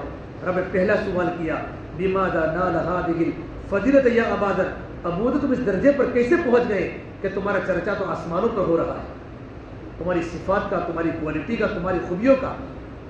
تو کہ اللہ کے نبی صلی اللہ تبارک و تعالیٰ علیہ وسلم میرے پاس کچھ بھی نہیں ہے, اس لیے زندگی میں صرف دو باتیں ہیں. کتنی باتیں؟ لیس فی قلبی غش لاحد, میرے اس دل میں کسی کے بارے میں کینہ اور کپٹ نہیں ہے, میرا دل ہر ایک کے بارے میں پاک اور صاف ہے. نمبر دو, لا احسد حسدا, میں کسی پر حسد نہیں کرتا, میں کسی پر عرصہ نہیں کرتا. اللہ نے کسی کو مال کی نعمت دی ہو, علم کی نعمت دی ہو, ڈگری کی نعمت دی ہو, میں ان کے لیے دعا کرتا ہوں, میں کسی پر حسد نہیں کرتا. اللہ کے نبی صلی اللہ علیہ وسلم نے ابو ذر غفاری کو بوسہ دیا کہ ابو ذر, یہ صفات بہت کم لوگوں کی زندگی میں پائے جاتے ہیں. اسے میرے بھائیو, شب قدر کی رات مبارک رات میں دل میں کینہ رکھنے والے کی بھی مغفرت نہیں ہوتی. ایک روایت بتا کر بات کو ختم کرتا ہوں. ایک مرتبہ اللہ کے نبی صلی اللہ تبارک و تعالیٰ علیہ وسلم بیٹھے ہوئے تھے اور آپ نے صحابہ کے بیچ میں فرمایا اب ایک انسان آئے گا, جنتی ہوگا, جنتی. اب تمام صحابہ کرام یوں کر کے کون آ رہا ہے جنتی؟ تو ایک غریب صحابی آئے, وضو کرتے کرتے ان کی داڑھی سے وضو کا پانی ٹپک رہا ہے, جن کا نام سعد تھا, اور بائیں ہاتھ میں ان کے جوتے ہیں. آئے, جوتے رکھے اور حضور کی مجلس میں بیٹھ گئے. جب دوسرا دن ہوا پھر آپ نے پھر کہا دیکھو میرے صحابہ, ابھی ایک صحابی آئیں گے, وہ جنتی ہوں گے, وہ جنتی اللہ کی بارگاہ میں. اب صحابہ کا انتظار کون آ رہا ہے؟ تو وہی صحابی آئے جو کل آئے تھے, وضو کا پانی ٹپک رہا ہے اور ان کے بائیں ہاتھ میں جوتے ہیں, جوتوں کو رکھ کر حضور کی مجلس میں بیٹھ گئے. تیسرا دن ہوا تو پھر آپ نے کہا ابھی میرے ایک صحابی آئیں گے, وہ جنتی ہیں. پھر وہی صحابی تیسری مرتبہ بھی آئے. ان میں ایک صحابی بیٹھے تھے عبداللہ بن عمرو بن عاص, وہ بیٹھے ہوئے تھے. یہ بڑے صحابی دن میں روزہ رکھتے, رات کو پوری رات اللہ کے سامنے جاگتے تھے. سب سے زیادہ عبادت گزار صحابی عبداللہ بن عمرو بن عاص ہے. ان کے دل میں بات آئی, میں اتنی عبادت کرتا ہوں, دن میں روزہ رکھتا ہوں, رات کو میں قیام کرتا ہوں, پوری رات قرآن پڑھتا ہوں, حضور نے مجھے تو جنت کی بشارت تو سنائی, تو میں ان کا عمل دیکھوں کون سا عمل کرتے ہیں تاکہ میں عمل کو دیکھ کر میں بھی عمل کرنے والا بن جاؤں. وہ صحابی گھر سے نکلے, ان کے گھر پر پہنچے, کہا بھائی صاحب میرا تھوڑا جھگڑا میرے ابا سے ہوا, میں تمہارے گھر پر آ سکتا ہوں؟ آ جاؤ مہمان. عبداللہ بن عمر فرماتے میں رات کو سو گیا, چادر اوڑھ کر میں رات کو ان کا عمل دیکھتا رہا, وہ کیا کرتے ہیں کہ اللہ کے نبی صلی اللہ علیہ وسلم نے 3 دن تک ان کو جنت کی بشارت سنائی ہے. میں نے یوں کر کے چادر کو اونچا کر کے دیکھا تو آئے اور بسم اللہ پڑھ کے سو گئے. بسم اللہ پڑھ کے فجر میں اٹھے, فجر میں تہجد بھی نہیں پڑھی, فجر میں اٹھے. خالی رات کو اتنا کرتے, جب کربڑ بدلتے تھے اللہ کا ذکر, کربڑ بدلنے کے وقت میں اللہ کا ذکر کرتے تھے, باقی کچھ کرتے نہیں تھے. میں نے تعجب کیا, تہجد بھی نہیں پڑھی ہے اور جنت کی بشارت. میں تو پوری رات تہجد پڑھتا ہوں, پورا دن روزہ رکھتا ہوں. کہ چلو ہو سکتا ہے آپ تھکے ہوئے ہو. دوسرا دن ہوا, دوسرا دن مہمان 3 دن کا ہوتا ہے, دوسرا دن پورا دن دیکھا, پوری رات, پھر رات کو سو گئے اور یوں کر کے دیکھنے لگے کیا کرتے ہیں. وضو کر کے آ کے سو گئے, فجر میں اٹھے, یعنی کربڑ بدلتے اللہ کا ذکر کرتے تھے. 3 دن تک اس طرح ان کو دیکھا تو ان کے دل میں خیال آیا نبی کی بات جھوٹی نہیں ہو سکتی. نبی کی بات پر شک کرنے والا انسان ایمان سے نکل جاتا ہے, اور عمل کو ایسا دکھتا نہیں کہ ان کو جنت کی بشارت سنائی جائے. دل میں تھوڑی سی بدگمانی آئی اور گھر سے نکلے. پھر کہہ دیا چچا جان میں سے تمہارے گھر پر آیا تھا کہ میرا گھر میں کوئی جھگڑا نہیں ہوا تھا. اللہ کے نبی صلی اللہ تبارک وسلم نے 3 دن تک آپ کو جنت کی بشارت سنائی, تو میں آپ کے عمل کو دیکھنے کے لیے آیا تھا, لیکن میں نے آپ کا کوئی عمل نہیں دیکھا. فرمایا وہی ہے جو آپ نے دیکھا ہے, باقی کوئی عمل نہیں ہے. ایک بات ہے, ادھر آؤ. کیا ہے؟ کہ اس دل میں کسی کے بارے میں کینہ اور کپٹ نہیں ہے، یہ دل ہر ایک کے بارے میں پاک اور صاف ہے کہ کیا بات کر تو کہ ہاں یہ بات ہے، اسی بنیاد پر اللہ نے آپ کو جنت کی بشارت سنائی ہے۔ اس سے میرے بھائیو، شب قدر کی رات اللہ مجھے اور آپ کو دے دے، آج کی مبارک رات ہم اللہ سے توبہ کریں، استغفار کریں اور اللہ کے سامنے اور جن کے حقوق بعد ان کے حقوق کو ادا کریں۔ انشاءاللہ اگر میں نے کسی کے پیسے کا ہے، کسی کو دکھ دیا ہے، جا کر معافی مانگے، ماں باپ سے معافی مانگے، رشتہ داروں سے معافی مانگے۔ اللہ تعالیٰ معافی کو پسند کرتا ہے۔ کیا کرتا ہے اللہ تعالیٰ؟ اللہ پاک معافی کو پسند فرماتا ہے۔ اللہ سے معافی مانگنے والے کو اللہ، ورنہ شیطان کیا کرے گا؟ کیوں معافی مانگنی ہے؟ شیطان بڑی خطرناک امت ہے، بڑی خطرناک شیطان۔ ایک بار یحییٰ نے اللہ جنید بغدادی اللہ سے دعا فرمایا، اللہ مجھے شیطان کی زیارت کرا دے۔ جنید بغدادی نے اللہ سے دعا فرمائی، کیا دعا کی؟ اللہ مجھے شیطان کی زیارت کرا دے۔ یہ واقعہ پورا کر کے دعا کرا لیتا ہوں۔ تو جنید بغدادی کی دعا اللہ نے قبول کی۔ جیسے مسجد سے باہر نکلے بوڑھے بھی کر دے کہ تم کون ہو کہ جس کی تم دعا کر دے وہی ہو، جس کی تم میں وہی ہوئے شیطان۔ حضرت جنید بغدادی پوچھا، ایک بات سمجھ میں نہیں آ رہی تجھے کہ تو اللہ تبارک و تعالیٰ کے پاس جنت میں رہتا تھا، فرشتوں کی صحبت میں رہتا تھا، فرشتوں کی صحبت میں، اور تو عالم تھا، تو نے جنت کو دیکھا ہے۔ جب اللہ کا حکم آیا آدم علیہ السلام کو پیدا کرنے کے بعد کہ آدم کو سجدہ کرو، تو تمام سرنڈر ہوئے، تو نے سجدہ کیوں نہیں کیا؟ تو نے سجدہ کیوں نہیں کیا؟ تو فرشتوں کی صحبت میں تھا۔ تو شیطان نے کیا کہا، جنید تم تو عجیب بات کرتے ہو، اتنے بڑے توحید پرست ہو کر مجھے شرک کی بات میرے سامنے کرتے ہو، اللہ کے علاوہ سجدہ کرنے کا۔ بات سمجھے؟ تم تو توحید پرست آدمی ہو، مجھے یوں کہتے ہو کہ آدم کو سجدہ کرے، جو شرک ہے۔ شیطان دیکھو، مولوی کے ساتھ شیطان مولوی ہوتا ہے، اس کی باتیں بڑی خطرناک ہوتی شیطان کی۔ جنید بغدادی فرماتے میں تو جواب دے ہی نہیں سکا، کیا بولوں اس کے سامنے۔ بات سوال سمجھ میں آیا؟ اتنے بڑے توحید پرست ہو کر تم یہ کہتے ہو کہ آدم کو سجدہ کرو۔ جنید بغدادی فرماتے میرے دل سے ایمان سلب ہونے لگا۔ میں نے اللہ سے دعا، اللہ تو جواب دے دے۔ تو اللہ نے کہا اس کو پوچھو کہ حکم دینے والا کون تھا؟ حکم دینے والا تو اللہ تھا۔ تو اللہ کی بات کا ماننے کا نام ہی تو توحید ہے۔ اللہ نے کہا تھا سجدہ کرو، اور سب سے پہلے سجدہ کس نے کیا تھا؟ فرشتوں میں سے اسرافیل علیہ السلام نے کیا تھا۔ کس نے کیا تھا؟ اللہ پاک اتنے خوش ہوئے تھے کہ اللہ تبارک و تعالیٰ اسرافیل علیہ السلام کی پیشانی پر پورا قرآن لکھا ہے، جو سرخ کے پورا قرآن لکھا کہ اللہ کے حکم کو سب سے پہلے ماننے والے اسرافیل علیہ السلام تھے۔ اسے میرے بھائی جو بزرگوں، ہم اللہ سے آپ دعا بھی کریں، ماشاءاللہ سب کی آنکھوں میں نیند آ رہی ہے، آنکھوں میں نیند آ رہی ہے، مجھے بھی آ رہی ہے۔ ہمارا فجر کے بعد تو مدرسہ پورا، ابھی میں تمہارے پاس آیا ہوں، اللہ سے دعا کرو کہ پروردگار عالم تمام کو عمل کرنے کی توفیق دے، ہمیں اللہ کے نافرمانی سے بچاوے، اور اللہ پاک ہمیں آج کی رات شب قدر کی رات دے۔ اور بہت سے بڑے علماء کرام کا کہنا ہے کہ شب قدر 27 رات کو ہوتی ہے، اس لیے اگر شب قدر کی رات ہو کہ نہ ہو، یقین سے ہوگی۔ بس اس رات کو تھوڑا سنبھل کے گزارے، گناہوں سے بچے، نیند آوے، وضو کر کے رات کو جلدی سو جائے، صبح میں لیکن تھوڑا صدقہ کر کے سوئے، کچھ قرآن پڑھ کے سوئے، کچھ ذکر کر کے سوئے، 2-4 رکعت نفلیں پڑھ کے سوئے۔ انشاءاللہ اگر شب قدر کی رات ہوگی تو 13 سال تک عبادت کرنے کا اللہ پاک ہمیں کیا دے گا؟ ثواب دے گا۔ اللہ پاک ہم تمام باتوں اللہ پاک عمل کرنے کی توفیق عطا فرمائے۔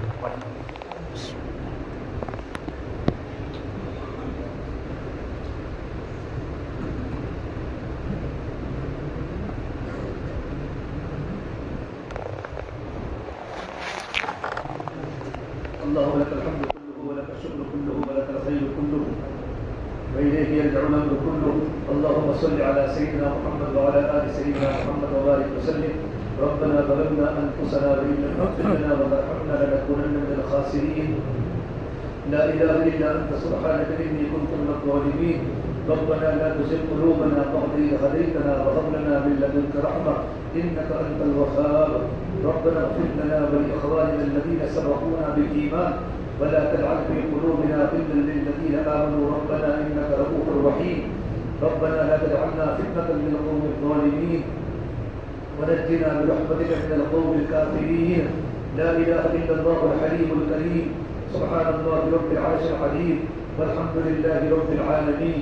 نسألك موجبات رحمتك وعزائم مغفرتك والغنيمة من كل بر والسلامة من كل إثم لا تدع لنا ذنبا إلا غفرته ولا هما إلا فرجته ولا ضرا إلا كشفته ولا مريضا إلا شفيته ولا دينا إلا قضيته ولا حاجة هي لك رضا إلا قضيتها يا أرحم الراحمين يا أكرم الأكرمين يا راحم المساكين يا ذا القوة المتين يا حي يا قيوم برحمتك نستغيث أصلح لنا شأننا كله ولا تكلنا إلى أنفسنا طرفة عين يا رب لك الحمد كما ينبغي لجلال وجهك وعظيم سلطانك اللهم إنا نجعلك في نحورهم ونعوذ بك من شرورهم اللهم إنا نسألك العفو والعافية في الدنيا والآخرة اللهم إنا نسألك من الخير كله عاجله وآجله ما علمنا منها وما لم نعلم ونعوذ بك من الشر كله عاجله وآجله ما علمنا منها وما لم نعلم اللهم أحسن عاقبتنا في الأمور كلها وأجرنا من خزي الدنيا وعذاب الآخرة اللهم آت نفسي تقواها وزكها خير من زكاها أنت وليها ومولاها ربنا آتنا في الدنيا حسنة وفي الآخرة حسنة وقنا عذاب النار یا اللہ ہمارے گناہوں کو معاف فرما خطایا سے درگزر فرما سیئات کو حسنات سے مبدل فرما یا اللہ تیرا تعلق ہم سب کو نصیب فرما تیری ذات عالی سے ہونے کا یقین زندگی میں پیدا فرما یا اللہ تو ہم سے راضی ہو جا ہم اپنے آپ سے راضی فرما لے یا اللہ تو ہمارا بن جا تو ہمیں اپنا بنا لے یا اللہ پوری امت کی پوری مغفرت فرما امت کی جان کی مال کی عزت کی آبرو کی حفاظت فرما یا اللہ امت کی پریشانیوں کو دور فرما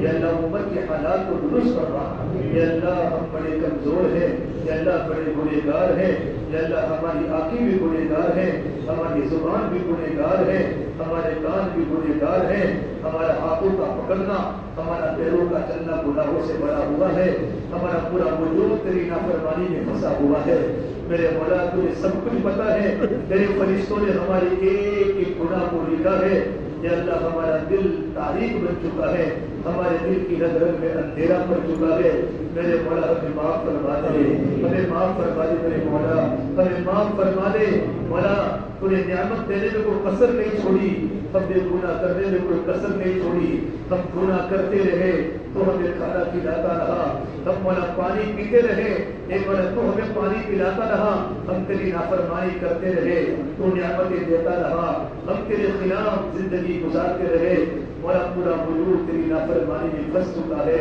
رات کے اندھیروں میں بڑے بڑے کبیرہ گناہ کیے ہیں رات کے اندھیروں کے سہارے لیے ہیں موبائل سے غلط چیزوں کو دیکھا ہے میرے مولا تو معاف کر دے میرے مولا میرے مولا معاف کر دے میرے مولا تو کتنا رحیم ہے تو کتنا رحمان ہے میرے مولا کہ رات کے اندھیروں میں گناہ کرنے کے باوجود تو نے ہمیں آنکھوں سے نابینا نہیں کیا گانا سننے کے باوجود تو نے ہمیں بہرا نہیں کیا زبان سے گندے بول بولنے کے باوجود تو نے ہمیں گنگا نہیں کیا تو نے ہمارے بدن کو تندرستی عطا فرمائی تو نے جوانی کی طاقت عطا فرمائی میرے مولا معاف کر دے میرے مولا آپ تو بڑے طاقتور ہے آپ تو بڑے ملائکے مغفرت کرنے والے رب ہے ہم کمزور بندے ہیں یا اللہ ہم کمزور بندے ہیں تیرے نبی کی کمزور امت ہے ایک ماں کا جب کمزور بچہ ہوتا ہے ماں اپنے کمزور بچے کا بڑا خیال کرتی ہے میرا بیٹا کہیں چلا جاوے تو ماں گھر سے باہر نکل جاتی ہے دو پٹا سر پر رکھ کر اپنے بیٹے کو تلاش کرتی ہے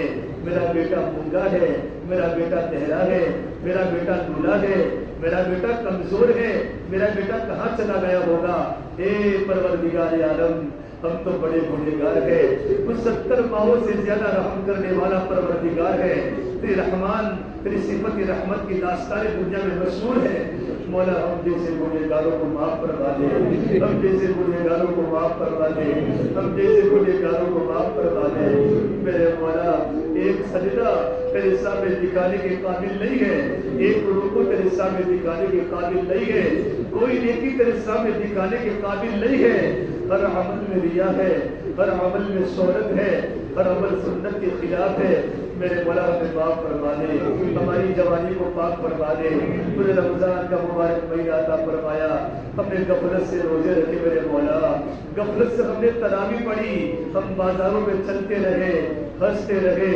یہ مہینہ ہمارے ہاتھ سے نکلتا جا رہا ہے۔ مولا 27 مبارک رات ہے، ہمیں شب قدر دے دے میرے مولا، ہمیں شب قدر دے دے میرے مولا، ہمیں شب قدر دے دے میرے مولا۔ ہم تیرے سامنے اپنی جوڑی پھیلا کے بیٹھے ہیں، ہماری مغفرت فرما دے، ہماری مغفرت فرما دے۔ جبرائیل کی بد دعا ہے، تیرے محبوب رحمت للعالمین کی دعا عامر ہے، اے ہلاک وہ انسان تو رمضان کا مبارک مہینہ پاوے اور اپنی مغفرت نہ کراوے۔ اے میرے مولا، اگر تو نے ہماری مغفرت دے گی ہمارا بیڑا تو غرق ہو جائے گا، ہمارے سر پر کوئی ہاتھ پھیرنے والا نہیں ہوگا۔ میرے مولا ہمیں معاف کر دے میرے مولا، ہمیں تجھے بہت ستایا، تیرے نبی کے زخموں پر ہم نے چھریاں ڈالی، تیرے نبی کے پاس ہر جمعرات کو ہر پیر کو تیرے بندوں کے اعمال پیش ہوتے ہیں، جب ہماری بد نظری کے گناہ، بدفعلی کے گناہ، ہمارے غیبتوں کے گناہ، ماں باپ کو کے مارنے کے گناہ، شراب پینے کے گناہ جب تیرے نبی کے سامنے پیش ہوتے ہوں گے، تیرے نبی کے دل پر کیا درد ہوتا ہوگا۔ جو نبی تڑپ تڑپ کے دنیا سے چلا گیا، اپنے بچوں کو بھوک میں رکھا، اپنی بیٹیوں کو بھوک میں رکھا، زندگی تڑپ تڑپ کے گزاری، عرفات کے میدان میں 5 گھنٹے ہم جیسے گنہگاروں کے لیے مسلسل دعا کی ہے، یہ اللہ میری امت کو معاف فرما دے۔ میرے مولا ہمیں تیرے نبی کی قربانی کو یاد نہیں کیا، ہمیں تیرے کرم اور رحمت کو یاد نہیں کیا، ہم بڑی نافرمانی کرتے رہے میرے مولا۔ 27 مقدس رات میں جب تو پہلے آسمان پر ہے، جنت کے دروازے کھلے ہیں، جہنم کے دروازے بند ہیں، رحمت کے دروازے کھلے ہیں، تو نے شیطانوں کو بند کر لیا ہے، تو پہلے آسمان پر ہے، زمینوں پر فرشتے گھوم رہے ہیں، اے خوبصورت چادر والے ہمارے گناہوں پر رحمت کی چادر ڈال دے، ہمارے گناہوں پر رحمت کی چادر ڈال دے، ہمارے گناہوں پر رحمت کی چادر ڈال دے۔ میرے مولا جب بیٹے کی گناہ باپ کے سامنے ظاہر ہو جاوے تو باپ بیٹے سے نفرت کرتا ہے، باپ کے گناہ بیٹے کے سامنے آ جاوے تو بیٹا باپ سے نفرت کرتا ہے۔ اے پروردگار، تو نے ہمارے گناہوں کو ہماری بیویوں سے چھپایا، تم نے ہمارے گناہوں کو ہمارے ماں باپ سے چھپایا، تو نے ہمارے غلط کرتوتوں کو ہمارے دوستوں کے سامنے چھپایا۔ یا اللہ، شادی ہونے کے باوجود بیوی سو جاتی ہے، مرد غلط چیٹنگیں کرتا ہے، بستر اوڑھ کے کرتا ہے، اللہ تجھے سب کچھ پتا ہے میرے مولا، ہمیں معاف کر دے، ہمیں معاف کر دے۔ تو نے بڑے بڑے قاتلوں کو معاف کیا ہے، تیرے نبی کے چچا کا کلیجہ چبانے والی ہندا نے جب تیرے نبی کے چچا کا کلیجہ چبایا تھا، تیرے نبی تڑپ تڑپ کے رو رہے تھے، تو نے ہندا کو ایمان کی دولت سے مالا مال کیا، جس وحشی نے امیر حمزہ کے جگر کے ٹکڑے کیے تھے، تو نے وحشی کو کلمے کی دولت سے مالا مال کیا۔ مولا ہم نے تو کسی کے ٹکڑے نہیں کیے، یقیناً ہم بڑے گنہگار ہیں، ہم بہت بڑے پاپی ہیں، مولا ہمیں معاف کر دے، ہمیں معاف کر دے میرے مولا، ہمیں معاف کر دے۔ بستروں پر بہت گناہ کیے،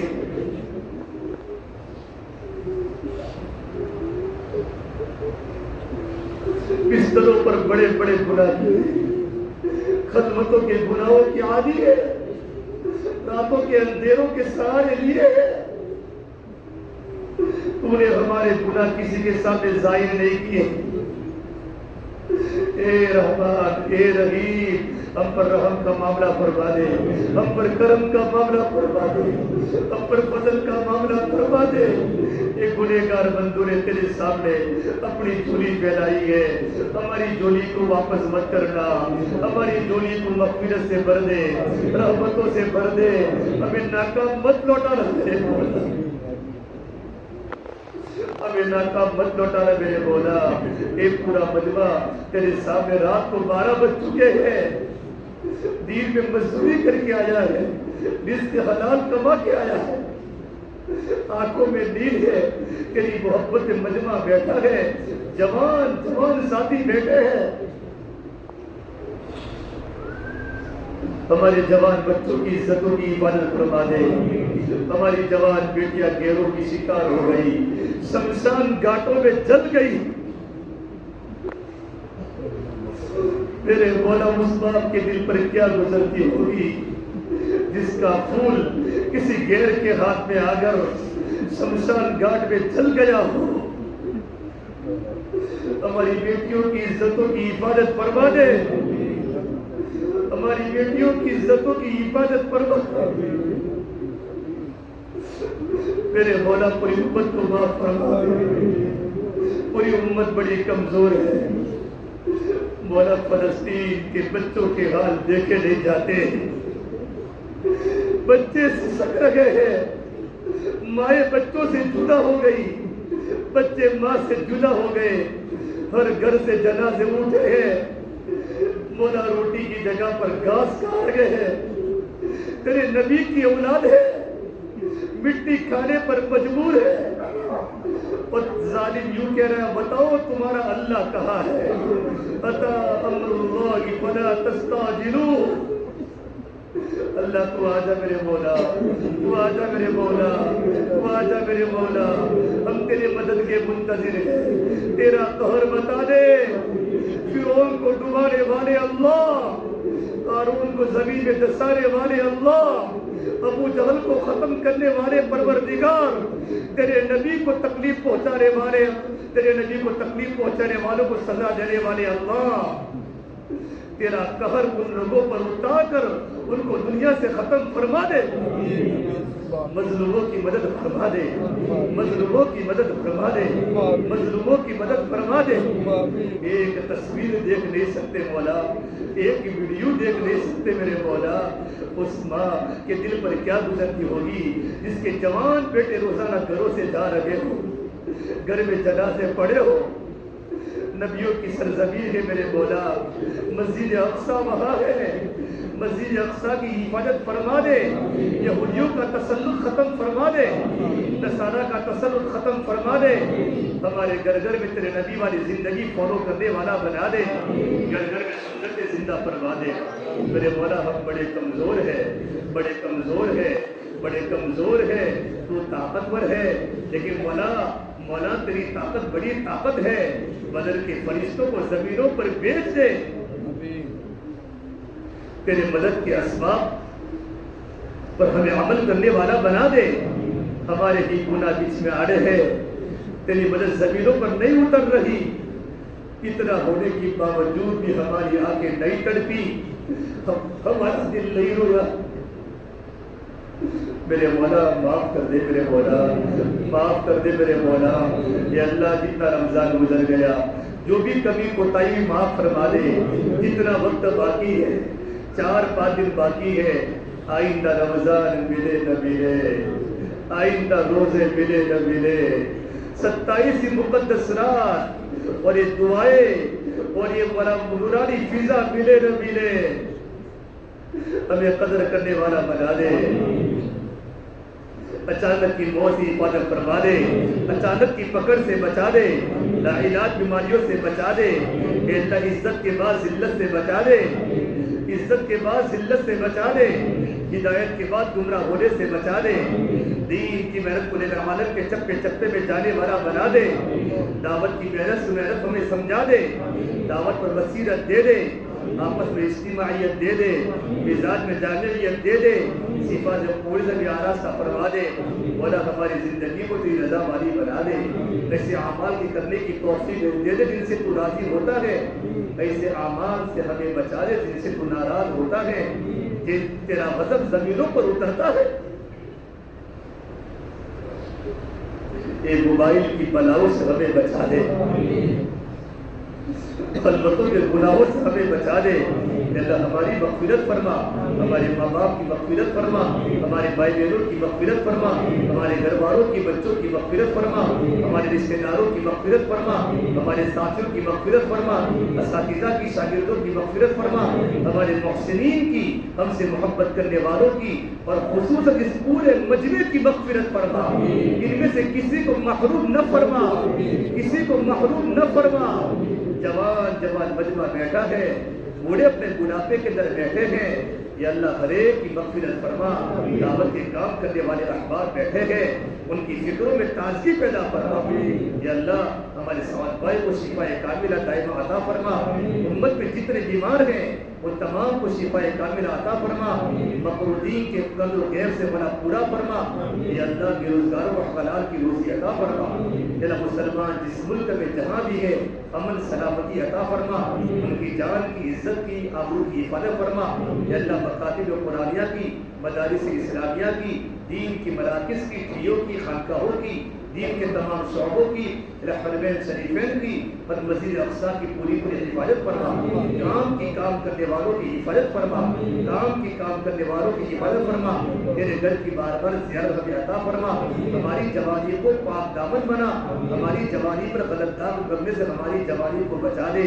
یا اللہ بے مکانوں کو مکان دے دے، بے دکانوں کو دکان دے دے، پریشانیوں کی پریشانی کو دور فرما دے، اے مولا جن لوگوں نے ہمیں دعا کے لیے کہا ہے جن کا ہم پر حق ہے ان تمام کی جائز مقاصد حسنہ میں کامیابی عطا فرما دے، اے میرے مولا تیرے پیارے نبی صلی اللہ علیہ وسلم نے، تیرے نیک بندے انبیاء نے، صحابہ نے، بزرگان دین نے جتنی خیر کی برکتوں کی دعائیں تیرے سامنے کی ہے، رمضان کے نائب کی دعائیں کی ہے، شب قدر کے نائب کی دعائیں کی ہیں، ہم بھی تیرے سامنے بڑا سوال کرتے ہیں ہمارے حق میں کوئی امت کے حق میں مقدر فرما، جن شرور سے جن فطروں سے پناہ چاہی ہے ہم بھی تیرے سامنے پناہ مانگتے ہیں، ہماری اور پوری امت کی پوری حفاظت فرما، یا اللہ ہماری دعاؤں کو اپنے فضل و کرم سے تیرے حبیب محمد مصطفیٰ سرور مولد سرکار دو عالم صلی اللہ تبارک و تعالی علیہ وسلم کے صدقے طفیل ہم سب گنہگاروں کی دعاؤں کو رب العالمین اپنی بارگاہ میں قبول فرما، ربنا تقبل منا